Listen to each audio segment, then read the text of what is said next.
ಕರ್ನಾಟಕ ಬುಲೆಟಿನ್ಗೆ ಸ್ವಾಗತ. ನಾನು ಶುಭಾ ಎಂಪೋಲ್. ಕೇಂದ್ರ ಸರ್ಕಾರದ ಒತ್ತಡಕ್ಕೆ ಮಣಿದು ಪ್ರಾಸಿಕ್ಯೂಷನ್ಗೆ ಅನುಮತಿ ಕೊಡ್ತಾರೆ ಅಂತ ನಮಗೆ ಮೊದಲೇ ಗೊತ್ತಿತ್ತು. ಇದಕ್ಕೆ ನಾವೇನು ಹೆದರೋದಿಲ್ಲ ಎಂದು ಸಿಎಂ ರಾಜಕೀಯ ಸಲಹೆಗಾರ ಶಾಸಕ BR ಪಾಟೀಲ್ ಹೇಳಿದ್ದಾರೆ. ಕಲಬುರಗಿಯಲ್ಲಿ ಮಾಧ್ಯಮದವರೊಂದಿಗೆ ಮಾತನಾಡಿದ ಅವರು, ಮುಡಾ ಹಗರಣದ ಕೇಸ್ ಕುರಿತು ಸಿಎಂ ವಿರುದ್ಧ ಪ್ರಾಸಿಕ್ಯೂಷನ್ಗೆ ರಾಜ್ಯಪಾಲರ ಅನುಮತಿ ನೀಡಿರುವ ವಿಚಾರದ ಕುರಿತು ಪ್ರತಿಕ್ರಿಯೆ ನೀಡಿರುವ ಅವರು, ರಾಜ್ಯಪಾಲರು ಅನುಮತಿ ಕೊಟ್ಟಿರೋದು ನಮಗೇನು ಅನಿರೀಕ್ಷಿತ ಅಲ್ಲ. ಸಿಎಂ ಸಿದ್ದರಾಮಯ್ಯ ಅವರ ವರ್ಚಸ್ಸಿಗೆ ಧಕ್ಕೆ ತರುವ ಕೆಲಸ ಮಾಡಲಾಗುತ್ತಿದೆ. ಇದರ ವಿರುದ್ಧ ನಾವು ಬೀದಿಗೆ ಇಳಿದು ಹೋರಾಟ ಮಾಡುತ್ತೇವೆ, ಕಾನೂನು ಹೋರಾಟ ಮಾಡುತ್ತೇವೆ ಎಂದು ಹೇಳಿದ್ದಾರೆ. ಇದು ನಮಗೇನು ಅನಿರೀಕ್ಷಿತವಲ್ಲ. ಇದು ರಾಜ್ಯಪಾಲರು ಅನುಮತಿ ಕೇಂದ್ರ ಸರ್ಕಾರ ಒತ್ತಡಕ್ಕೆ ಮಾಡಿದು ಪ್ರಾಸಿಕ್ಯೂಷನ್ಗೆ ಪರ್ಮಿಷನ್ ಕೊಡ್ತಾರೆ ಅಂತ ನಮಗೂ ಗೊತ್ತಿತ್ತು. ನಾವು ಇದಕ್ಕೆ ಹೆದರೋದಿಲ್ಲ. ಈಗ ಸ್ವಂತ ನಮ್ಮ ಸರ್ಕಾರವೇ ತನಿಖೆ ಪ್ರಾರಂಭ ಮಾಡಿದೆ ಮತ್ತು ಅದು ಇನ್ನೂ ಮುಗಿದಿಲ್ಲ. ಇವತ್ತು ರಾಜ್ಯಪಾಲರು ಕೇಂದ್ರದ ಒತ್ತಡಕ್ಕೆ ಮಣಿದು ರಾಜಕೀಯ ದುರುದ್ದೇಶದಿಂದ ಕೇಂದ್ರ ಸರ್ಕಾರ ಸಿದ್ದರಾಮಯ್ಯನವರ ಮೇಲೆ ಸೇಡು ತೀರಿಸಿಕೊಳ್ಳೋದಕ್ಕೆ, ಅವರ ವ್ಯಕ್ತಿತ್ವಕ್ಕೆ ಕಪ್ಪು ಚುಚ್ಚೋದಕ್ಕೆ ಈ ಕೆಲಸ ಮಾಡಿದ್ದಾರೆ. ನಾವು ಕಾನೂನಿನ ಹೋರಾಟ ಮಾಡ್ತೀವಿ. ಕೋಲ್ಕತ್ತಾದಲ್ಲಿ ಟ್ರೈನಿ ವೈದ್ಯೆಯ ಮೇಲೆ ನಡೆದ ಅತ್ಯಾಚಾರ ಹಾಗೂ ಕೊಲೆ ಪ್ರಕರಣ ಖಂಡಿಸಿ ಕಲಬುರಗಿ ನಗರದಲ್ಲಿ ವಿವಿಧ ಆಸ್ಪತ್ರೆ ವೈದ್ಯರು ಹಾಗೂ ನೂರಾರು ವೈದ್ಯಕೀಯ ವಿದ್ಯಾರ್ಥಿಗಳು ಪ್ರತಿಭಟನೆಯನ್ನು ನಡೆಸಿದರು. ಕೃತ್ಯ ಖಂಡಿಸಿ ದೇಶಾದ್ಯಂತ ಇಂದು ಖಾಸಗಿ ಆಸ್ಪತ್ರೆಗಳಲ್ಲಿ OPD ಸೇವೆ ಬಂದ್ಗೆ ಕರೆ ನೀಡಲಾಗಿದ್ದು, ಕಲಬುರಗಿಯಲ್ಲಿಯೂ ಸಹ ಜಿಮ್ಸ್ ಆಸ್ಪತ್ರೆ ಸೇರಿದಂತೆ ವಿವಿಧ ಖಾಸಗಿ ಆಸ್ಪತ್ರೆಗಳ ವೈದ್ಯರು ಹಾಗೂ ವೈದ್ಯಕೀಯ ವಿದ್ಯಾರ್ಥಿಗಳು ತುರ್ತು ಸೇವೆ ಹೊರತುಪಡಿಸಿ OPD ಸೇವೆಯನ್ನು ಸ್ಥಗಿತಗೊಳಿಸಿ ಬೃಹತ್ ಪ್ರತಿಭಟನೆ ನಡೆಸಲಾಯಿತು.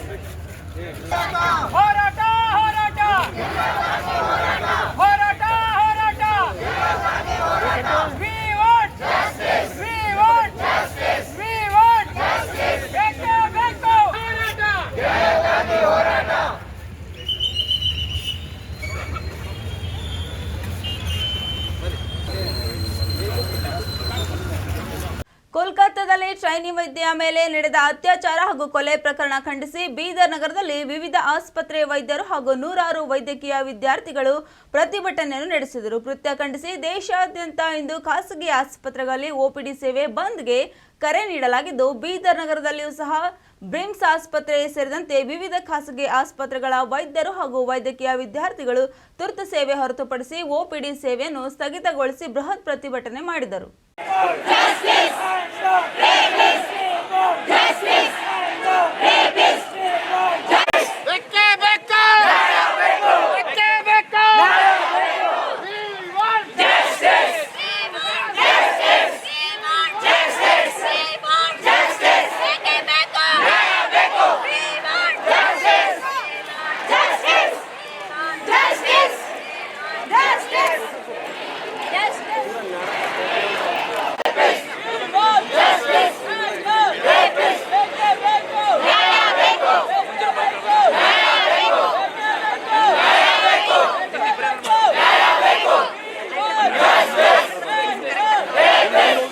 ಸಂವಿಧಾನಿಕ ಹುದ್ದೆಯಲ್ಲಿರುವ ರಾಜ್ಯಪಾಲರು ರಾಜಕೀಯ ಪಕ್ಷದ ಏಜೆಂಟರಂತೆ ವರ್ತಿಸುತ್ತಿರುವುದು ಅಕ್ಷಮ್ಯ. ಇವರನ್ನು ರಾಷ್ಟ್ರಪತಿಗಳು ತಕ್ಷಣವೇ ವಜಾ ಮಾಡಬೇಕು ಎಂದು ಅರಣ್ಯ ಸಚಿವ ಈಶ್ವರ್ ಖಂಡ್ರೆ ಒತ್ತಾಯಿಸಿದ್ದಾರೆ. ಮುಖ್ಯಮಂತ್ರಿ ಸಿದ್ದರಾಮಯ್ಯ ಅವರ ವಿರುದ್ಧ ಬಿಜೆಪಿ ರಾಜಕೀಯ ಪ್ರೇರಿತವಾಗಿ ಮಾಡಿರುವ ಆರೋಪವನ್ನೇ ಆಧಾರವಾಗಿಟ್ಟುಕೊಂಡು ಪ್ರಾಸಿಕ್ಯೂಷನ್ಗೆ ಅನುಮತಿ ನೀಡಿರುವುದು ಸರಿಯಲ್ಲ ಎಂದಿದ್ದಾರೆ. ರಾಜಕೀಯ ದ್ವೇಷ ಮತ್ತು ಒತ್ತಡಕ್ಕೆ ಮಣಿದು ರಾಜ್ಯಪಾಲರು ಅನುಮತಿ ನೀಡಿರುವುದು ಸರಿಯಾದ ಕ್ರಮವಲ್ಲ. ಇದು ಸರ್ಕಾರವನ್ನು ಅಸ್ಥಿರಗೊಳಿಸುವ ಹುನ್ನಾರು ಎಂದು ಅವರು ಕಿಡಿಕಾರಿದ್ದಾರೆ. ಪ್ರಜಾಸತ್ತಾತ್ಮಕ ವ್ಯವಸ್ಥೆಯಲ್ಲಿ ನಂಬಿಕೆ ಇಲ್ಲದ ಬಿಜೆಪಿ ಚುನಾಯಿತ ಸರ್ಕಾರಗಳನ್ನು ಬೀಳಿಸುವ ಕೆಲಸ ಮಾಡುತ್ತಿದೆ. ಕರ್ನಾಟಕದಲ್ಲಿ 2 ಬಾರಿ ವಾಮ ಮಾರ್ಗದಿಂದ ಆಡಳಿತಕ್ಕೆ ಬಂದ ಬಿಜೆಪಿ ಮತ್ತೆ ತನ್ನ ಹಳೆ ಚಾಳಿ ಮುಂದುವರಿಸಿದೆ. ಇದು ಪ್ರಜಾಪ್ರಭುತ್ವದ ವ್ಯವಸ್ಥೆಗೆ ಮಾರಕ ಎಂದು ಖಂಡ್ರೆ ಹೇಳಿದ್ದಾರೆ.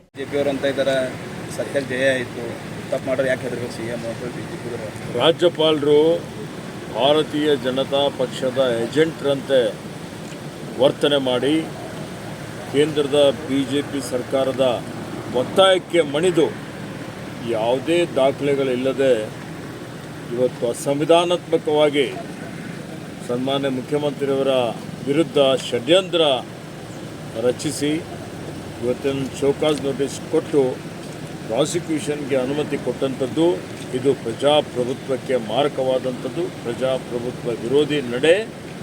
ಇದನ್ನು ನಾವೆಲ್ಲ ಖಂಡಿಸ್ತೇವೆ. ಮತ್ತು ಇವತ್ತು ಸಂವಿಧಾನಾತ್ಮಕವಾದಂಥ ಇರುವಂಥ ಹುದ್ದೆ, ಆ ಹುದ್ದೆಯ ಪಾವಿತ್ರ್ಯತೆ ಕಾಪಾಡಿಕೊಳ್ಳಲು ಅವರು ವಿಫಲರಾಗಿದ್ದಾರೆ. ಹೀಗಾಗಿ ಘನತೆವೆತ್ತ ರಾಷ್ಟ್ರಪತಿಗಳು ರಾಜ್ಯಪಾಲರನ್ನು ವಾಪಸ್ ಕರೆಸ್ಕೊಳ್ಬೇಕು, ಅವರನ್ನು ವಜಾ ಮಾಡಬೇಕು, ಅವರ ನೈತಿಕ ಹೊಣೆ ಹೊತ್ತು ರಾಜ್ಯಪಾಲರು ರಾಜೀನಾಮೆ ಕೊಡಬೇಕು ಅಂತ ಒತ್ತಾಯ ಮಾಡ್ತಾ ಇದ್ದಾರೆ. ಮತ್ತು ಇದು ಪ್ರಜಾಸತ್ತಾತ್ಮಕವಾಗಿ ಆಯ್ಕೆಯಾದಂಥ ಸರ್ಕಾರ. ಜನರ ಬೆಂಬಲ ನಮಗಿದೆ. 136 ಸ್ಥಾನಗಳಲ್ಲಿ ನಮಗೆ ಇವತ್ತು ಅವರು ಜಯ ಗಳಿಸಿಕೊಟ್ಟಿದ್ದಾರೆ. ಉತ್ತಮವಾದಂಥ ಆಡಳಿತವನ್ನು ಮಾನ್ಯ ಸಿದ್ದರಾಮಯ್ಯಜಿಯವರ ನೇತೃತ್ವದಲ್ಲಿ ನಾವು ಆಡಳಿತ ಕೊಡ್ತಾ ಇದ್ದೇವೆ. ಹೊಟ್ಟೆ ಕಿಚ್ಚಿನಿಂದ ಈ ರೀತಿಯ ಒಂದು ಷಡ್ಯಂತ್ರ ರಚಿಸಿದ್ದಾರೆ. ಇದರಿಂದ ಅರ್ಥ ಮಾಡಿಕೊಳ್ಳಬೇಕು, ಇವತ್ತು ರಾಜ್ಯದ ಪ್ರಗತಿ ಕುಂಠಿತ ಆಗ್ತದೆ.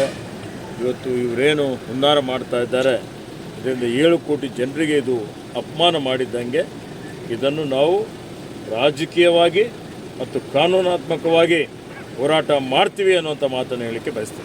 ಮುಖ್ಯಮಂತ್ರಿ ಸಿದ್ದರಾಮಯ್ಯ ಅವರ ನೈತಿಕ ಹೊಣೆ ಹೊತ್ತು ರಾಜೀನಾಮೆ ನೀಡಬೇಕೆಂದು ಕೇಂದ್ರದ ಮಾಜಿ ಸಚಿವ ಭಗವಂತ್ ಖೂವಾ ಒತ್ತಾಯಿಸಿದರು. ಶನಿವಾರ ನಗರದಲ್ಲಿ ತಮ್ಮ ನಿವಾಸದಲ್ಲಿ ಉತ್ತರ ಕರ್ನಾಟಕ ಸುದ್ದಿವಾಹಿನಿಯ ಜೊತೆಗೆ ಮಾತನಾಡಿದ ಅವರು, ಮುಡಾ ನಿವೇಶನ ಹಂಚಿಕೆಯಲ್ಲಿ ಹೆಚ್ಚಿನ ನಿವೇಶನಗಳು ತಮ್ಮ ಮಡದಿಯ ಹೆಸರಿನಲ್ಲಿ ಕಾನೂನು ಬಾಹಿರವಾಗಿ ಪಡೆದಿರುವ ಕುರಿತು ನೀಡಿರುವ ದೂರಿನ ಆಧಾರದ ಮೇಲೆ ರಾಜ್ಯಪಾಲರು ಪ್ರಾಸಿಕ್ಯೂಷನ್ ಅನುಮತಿಗೆ ಆದೇಶ ನೀಡಿರುತ್ತಾರೆ ಎಂದು ತಿಳಿಸಿದರು. ಸಂವಿಧಾನಬದ್ಧವಾದ ಅಧಿಕಾರವನ್ನು ಚಲಾಯಿಸಿ ಆದೇಶ ನೀಡಿರುವ ರಾಜ್ಯಪಾಲರಿಗೆ ಧನ್ಯವಾದಗಳು ತಿಳಿಸಿದರು. ಸಂವಿಧಾನಾತ್ಮಕವಾಗಿ ಹುದ್ದೆಯಲ್ಲಿರುವ ರಾಜ್ಯಪಾಲರ ವಿರುದ್ಧ ರಾಜ್ಯದ ಕೆಲ ಸಚಿವರು ಇಲ್ಲಸಲ್ಲದ ನಿಂದನೆ ಆರೋಪ ಮಾಡುವುದು ಅಕ್ಷಮ್ಯ ಅಪರಾಧವಾಗಿದೆ ಎಂದು ಹೇಳಿದ್ದಾರೆ. ಈ ಹಿಂದೆ 2010ರಲ್ಲಿ ರಾಜ್ಯದಲ್ಲಿದ್ದ ಮುಖ್ಯಮಂತ್ರಿಗಳ ವಿರುದ್ಧ ಅಂದಿನ ರಾಜ್ಯಪಾಲರಾಗಿದ್ದ ಹಂಸರಾಜ್ ಭಾರದ್ವಾಜ್ ಅವರು ಪ್ರಾಸಿಕ್ಯೂಷನ್ ಆದೇಶ ನೀಡಿದ್ದರು. ರಾಜ್ಯಪಾಲರ ಆದೇಶವನ್ನು ಗೌರವಿಸಿ ಮುಖ್ಯಮಂತ್ರಿಯಾಗಿದ್ದ ಯಡಿಯೂರಪ್ಪ ತಮ್ಮ ಸ್ಥಾನಕ್ಕೆ ರಾಜೀನಾಮೆ ನೀಡಿದರು ಎಂದು ತಿಳಿಸಿದರು. ಹೀಗಾಗಿ ಸಿದ್ದರಾಮಯ್ಯ ಅವರ ವಿರುದ್ಧ ಮುಡಾ ನಿವೇಶನದಲ್ಲಿ ಸ್ವತಃ ತಮ್ಮ ಧರ್ಮ ಪತ್ನಿಯ ಹೆಸರಿನಲ್ಲಿ ಪಡೆದಿರುವುದು ಹಾಗೂ ವಾಲ್ಮೀಕಿ ಅಭಿವೃದ್ಧಿ ನಿಗಮದ ಮಂಡಳಿಯಲ್ಲಿ ನಡೆದ ಅವ್ಯವಹಾರದ ಹಣವನ್ನು ತಮ್ಮ ವರಿಷ್ಠರಿಗೆ ನೀಡಿರುವ ಆರೋಪವನ್ನು ಹೊತ್ತಿರುವ ಸಿದ್ದರಾಮಯ್ಯ ತಕ್ಷಣ ರಾಜೀನಾಮೆ ನೀಡಿ ಮುಖ್ಯಮಂತ್ರಿ ಸ್ಥಾನಕ್ಕೆ ಗೌರವ ನೀಡಬೇಕೆಂದು ಆಗ್ರಹಿಸಿದರು. ಘನವೆತ್ತ ಕರ್ನಾಟಕದ ರಾಜ್ಯಪಾಲರಾದಂಥ ಸನ್ಮಾನ್ಯ ಶ್ರೀ ಥಾವರ್ಚಂದ್ ಗೆಹ್ಲೋಟ್ ಅವರು ಕರ್ನಾಟಕದ ಮುಖ್ಯಮಂತ್ರಿಯ ವಿರುದ್ಧ ಪ್ರಾಸಿಕ್ಯೂಷನ್ ಕೊಟ್ಟಿರುವುದು ಕಾನೂನಾತ್ಮಕವಾಗಿ ಎಲ್ಲ ದಿಕ್ಕಿನ ವಿಷಯಗಳನ್ನು ಅವಲೋಕನವನ್ನು ಮಾಡಿ ಮೂಢ ಹಗರಣದಲ್ಲಿ ಮುಖ್ಯಮಂತ್ರಿಗಳ ಪಾತ್ರ ಇದೆ ಅನ್ನುವಂಥದ್ದನ್ನು ಅಂಶವನ್ನು ಮನಗಂಡು ಪ್ರಾಸಿಕ್ಯೂಷನ್ಗೆ ಕೊಟ್ಟಿದ್ದಾರೆ. ಘನವೆತ್ತ ರಾಜ್ಯಪಾಲರು ಒಂದು ಸಂವಿಧಾನಿಕ ಸ್ಥಾನದಲ್ಲಿ ಕುಳಿತು ಆ ಸ್ಥಾನಕ್ಕೆ ಗೌರವವನ್ನು ತಂದುಕೊಟ್ಟಿದ್ದಕ್ಕಾಗಿ, ಕಾನೂನನ್ನು ಎತ್ತಿ ಹಿಡಿದಿದ್ದಕ್ಕಾಗಿ ರಾಜ್ಯಪಾಲರ ಆದೇಶವನ್ನು ನಾನು ಸ್ವಾಗತಿಸುತ್ತೇನೆ. ಮುಖ್ಯಮಂತ್ರಿಗಳಾದಂಥ ಸನ್ಮಾನ್ಯ ಶ್ರೀ ಸಿದ್ದರಾಮಯ್ಯನವರು ಕಳೆದ ಸುಮಾರು 40-45 ವರ್ಷಗಳಿಂದ ಸಾರ್ವಜನಿಕ ಜೀವನದಲ್ಲಿ ಒಬ್ಬ ಸಮಾಜವಾದಿ ಪ್ರತಿಪಾದಕ ಮತ್ತು ಕಳಂಕರಹಿತ ಜನಪ್ರತಿನಿಧಿ ಅನ್ನುವಂಥ ಬಿಂಬಿಸಿಕೊಂಡು ಈ ಒಂದು ಅವಧಿಯಲ್ಲಿ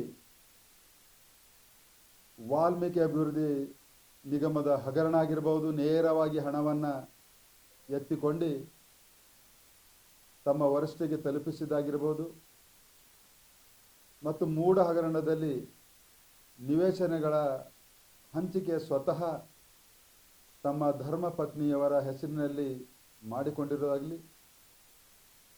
ಹೀಗಾಗಿ ಕಳೆದ 40 ವರ್ಷಗಳಿಂದ ಸಮಾಜವಾದಿ ಮತ್ತು ಭ್ರಷ್ಟಾಚಾರ ರಹಿತ ಅನ್ನುವಂಥ ವ್ಯಕ್ತಿತ್ವದ ಒಂದು ಇವತ್ತು ಕಳಚಿ ಬಿದ್ದಿದೆ.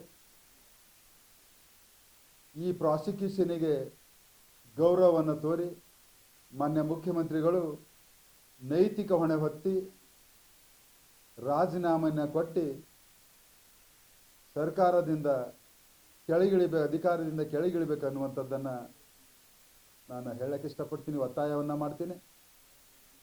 ಕಾಂಗ್ರೆಸ್ಸಿನ ಕೆಲವು ಸಚಿವರು, ಕಾಂಗ್ರೆಸ್ಸಿನ ಪಕ್ಷದವರು ಅನಾವಶ್ಯಕ ಸಂವಿಧಾನಕ ಪದವಿಯನ್ನು ಹೊಂದಿದಂಥ ರಾಜ್ಯಪಾಲರ ಮೇಲೆ ಆರೋಪನ ಮಾಡಿ ಗೂಬೆ ಕೂರಿಸೋದ ಕೆಲಸವನ್ನು ಮಾಡ್ತಾ ಇದ್ದಾರೆ. ಇದು ಅಕ್ಷಮ್ಯ ಅಪರಾಧ. ನಾವು 2010ರಲ್ಲಿ ಹಂಸರಾಜ್ ಭರದ್ವಾಜ್ ಅವರು ರಾಜ್ಯಪಾಲರಿದ್ದಾಗ ಕೇಂದ್ರದಲ್ಲಿ ನಿಮ್ಮ ಸರ್ಕಾರ ಇತ್ತು. ಅಂದಿನ ಮುಖ್ಯಮಂತ್ರಿಗಳಾದಂಥ ಸನ್ಮಾನ್ಯ ಶ್ರೀ BS ಯಡಿಯೂರಪ್ಪಜಿಯವರು ಪ್ರಾಸಿಕ್ಯೂಷನ್ಗೆ ಅಧಿಕಾರವನ್ನು ಕೊಟ್ಟ ತಕ್ಷಣವೇ ರಾಜೀನಾಮೆಯನ್ನು ಬೀಸಾಡಿ ನೈತಿಕ ಹೊಣೆ ಹೊತ್ತಿ ಸಾರ್ವಜನಿಕ ಜೀವನದಲ್ಲಿ ತಲೆ ಎತ್ತಿ ನೀಡಬೇಕನ್ನುವಂಥ ಒಂದು ಆದರ್ಶ ಆಗಬೇಕನ್ನುವಂಥ ಮೆರೆದಿದ್ದಂಥ ಯಡಿಯೂರಪ್ಪನವರು ಆ ಒಂದು ದಾರಿಯಲ್ಲಿ ಇವತ್ತು ಸಿದ್ದರಾಮಯ್ಯನವರು ಕೂಡ ನಡ್ಕೊಳ್ಬೇಕು ಅನ್ನುವಂಥದ್ದನ್ನು ನಾನು ಒತ್ತಾಯವನ್ನು ಮಾಡ್ತೀನಿ.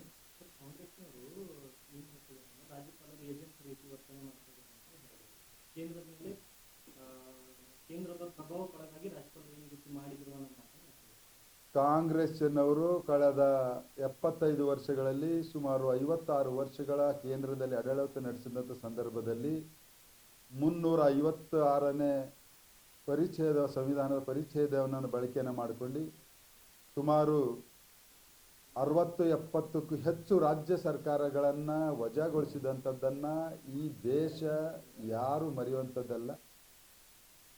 ಕಳೆದ 10 ವರ್ಷದಿಂದ ನರೇಂದ್ರ ಮೋದಿಯವರ ಸರ್ಕಾರದಲ್ಲಿ ಒಂದೇ ಒಂದು ರಾಜ್ಯದ 356ನೇ ಸಂವಿಧಾನ ಪರಿಚ್ಛೇದವನ್ನು ಬಳಕೆಯನ್ನು ಮಾಡಿಕೊಂಡು ಸರ್ಕಾರವನ್ನು ವಜಾ ಮಾಡಿಕೊಳ್ಳಿಲ್ಲ. ಹೀಗಾಗಿ ಕಾಂಗ್ರೆಸ್ಸಿನ ಏಜೆಂಟರ್ ಅನ್ನುವಂಥ ಪದವನ್ನು ಹಿಂತೆಗೆದುಕೊಳ್ಬೇಕು. ಆ ಪದ ರಾಜ್ಯಪಾಲರ ವಿರುದ್ಧ ಬಳಸಲಿಕ್ಕೆ ಸರಿ ಹೊಂದೋದಿಲ್ಲ.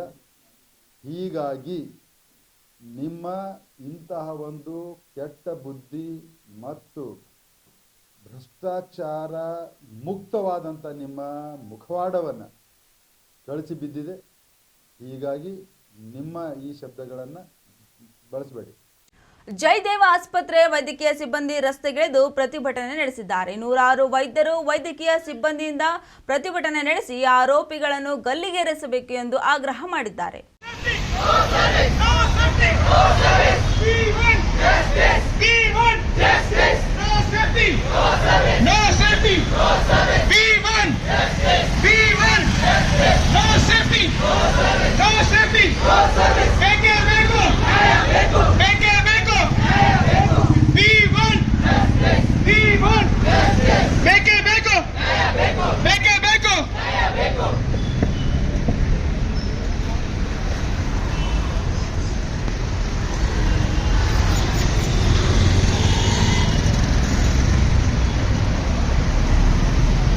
ಹೇಳಿದ್ರು ನಾವೊಂದು ಆಸ್ಪತ್ರೆಯಲ್ಲಿ ಶುಶ್ರೂಷೆ ಮಾಡ್ತೀವಿ ಅಂತ ಹೇಳಿದ್ರೆ ನಮ್ಗೆ ಅದೊಂದೇ ಕೆಲಸ ಇರುತ್ತೆ ನಮಗೆ.